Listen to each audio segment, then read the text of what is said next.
Bueno, muy buenos días. El día de hoy vamos a realizar la entrevista. Las estudiantes de de la especialización de Finanzas Públicas de la Escuela Superior de Administración Pública a el doctor Gustavo Rivero Aponte, máster en Desarrollo Económico de la Universidad de París y máster en la Universidad Social de la Universidad de Alcalá de Henares en Madrid, España. El día de hoy tenemos el honor de encontrarnos con el doctor, donde pues vamos a realizar la entrevista. Entonces, muchísimas gracias, doctor, por acompañarnos el día de hoy. No, muchísimas gracias a ustedes, muy amables, a Lady Yadira Usme y a Adriana María Villanueva, estudiantes de la Escuela Superior de Administración Pública, por haberme invitado a esta conversación. Muchas gracias, doctor. Buenos días para todos. Doctor, nuevamente reiterarle pues, los agradecimientos por aceptarle la invitación a la entrevista. Sé que tiene muchas cosas que hacer, pero muchas gracias por sacarnos el espacio. Primero que todo, pues quería preguntarle qué piensa usted en general de las finanzas públicas y los derechos creados a partir de la Constitución de 1991. A ver, la Constitución del año 1991 es una constitución moderna y fue construida por diferentes sectores sociales del país y generó una serie de derechos fundamentales para todos los ciudadanos. Pero al mismo tiempo, esa constitución generó unas obligaciones para el Estado colombiano. Y cuando se crean derechos, hay que pensar también en cómo financiar esos derechos. Si un derecho no es financiable, se queda en letra muerta. Un derecho no financiable se queda en una mera expectativa. Algún sector de la sociedad dice, por ejemplo, que los abogados o los juristas plantean los derechos y que los financieros, los economistas, deben pensar en cómo financiar esos derechos. Yo personalmente no creo en ese dilema y no creo que ese dilema sea correcto. Creo que el trabajo debe ser conjunto, debe ser un trabajo multidisciplinario. Por un lado, crear los derechos, pero por el otro lado, buscar su financiamiento.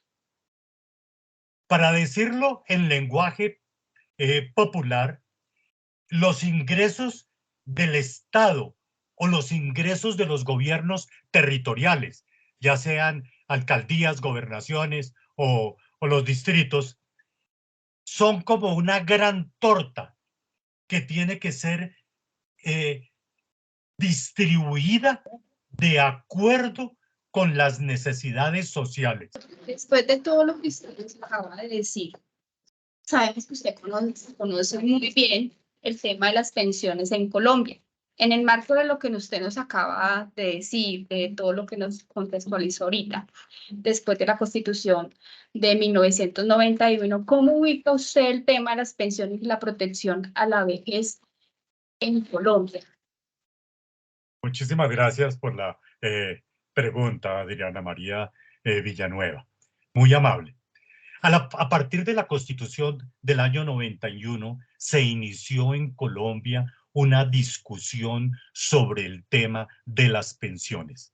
Desde finales del año 91, durante todo el año 92 y el año 93, tanto al interior del gobierno de la época, como en la academia, como en algunas entidades de investigación, se empezó a analizar si las pensiones que en ese momento otorgaba el Seguro Social o las pensiones que otorgaba la Caja Nacional de Previsión Social, Cajanal, si las pensiones de los maestros, si las pensiones de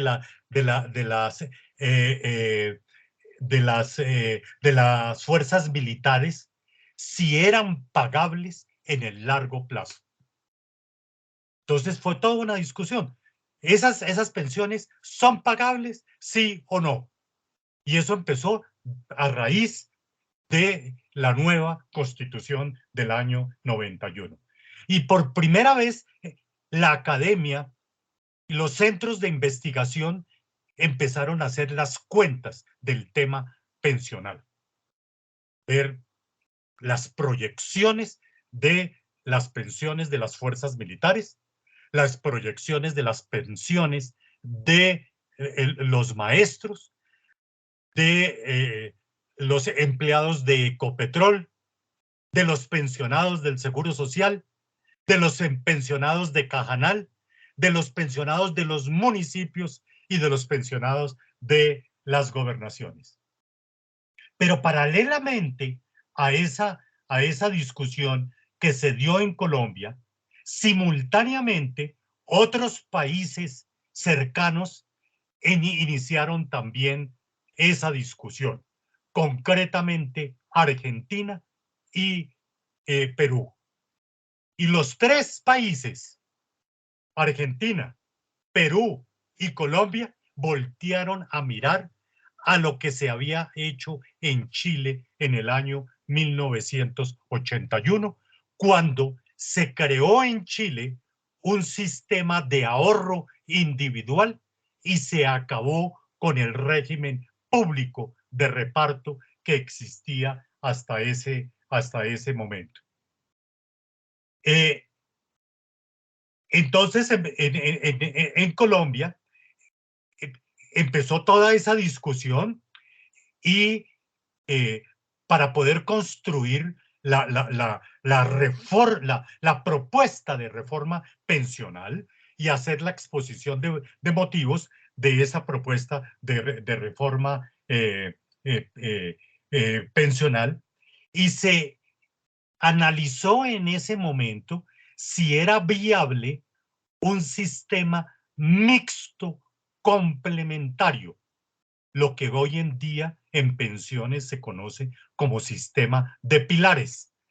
Muchísimas gracias Lady Yadeira, gracias a Adriana María, muy amables por haberme invitado, y muchísimas gracias a la Escuela Superior de Administración Pública, porque estos trabajos de reflexión hacen pensar a las personas en un tema tan complejo como es el del financiamiento de los derechos creados por la Constitución del año 91.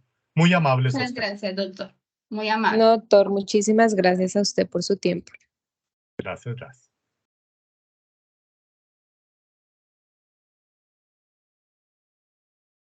Doctor, Sí se puede muchas grabar. gracias. No,